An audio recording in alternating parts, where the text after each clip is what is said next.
Ladies and gentlemen, today I'm going to talk about one of the most significant and the best predictors of success. But before I start off, I want to pose this question to all of us. What if doing well in school and in life depended on how fast our abilities were to get things and how easy it was for us to learn? Where could be some of us? So I've interacted with humans in terms of students, professionals, and parents from different setups. I can say I've worked in extreme areas which I faced with a lot of challenges, especially in the refugee camps. I've worked in local schools in the village, whereby I have interacted with a number of parents.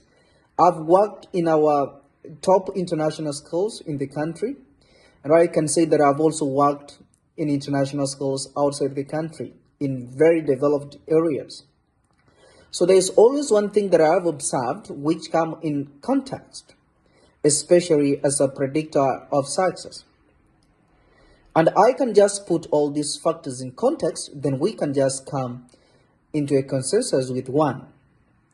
So when you just try to look into this idea of success, which are these factors that immensely contribute about success itself? Is it just the IQ? That is the intelligence quotient of the humans? Is it the social and the emotional quotient of these humans?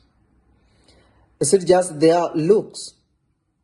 Is it how much support they're just given in school or in their social lives, wherever they are?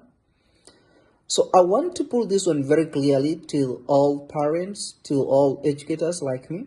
We need to understand that there's one prevalent factor that I have read through, especially that was put forward by a certain professor from Stanford, Dweck. There is something that we call grit. That is basically the passion and the perseverance to work for a long time towards achieving a specific goal. Most humans, most students, most parents, even adults who have passion and persevere in doing something tend to be more successful and to achieve as opposed to all these other factors. Being a teacher for so many years and having interacted with so many students, I can say this without any fear of contradiction. Most students who graduate in schools who do so well does not necessarily mean that they're very good or very high IQ.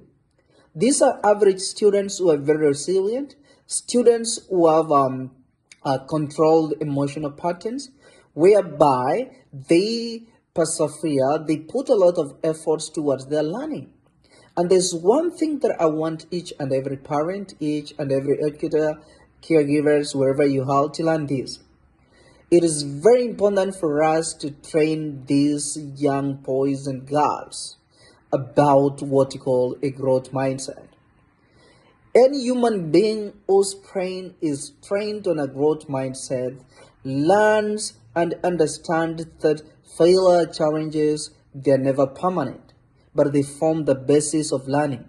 And that's why you'll find average students in school, once they fail and once they have understood that failure is just not a condition that's permanent, but a leeway to learning and maybe learning something, then they will be able to make it through.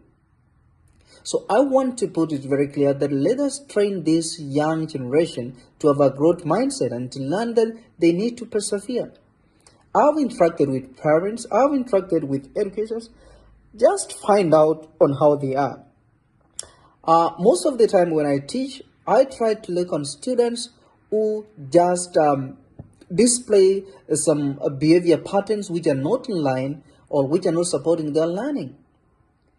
And I always capitalize on this.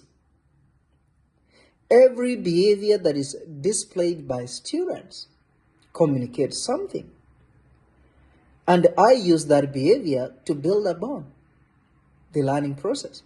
So educators, wherever we are, parents, let us know that we must train our young boys and girls to learn on how to learn and have a positive growth mindset. Anybody who doesn't know how to learn, then you have a long way to grow. Share this information. Let us reach as many people as we can so that we can save the earth and the world to come. We need it. See you.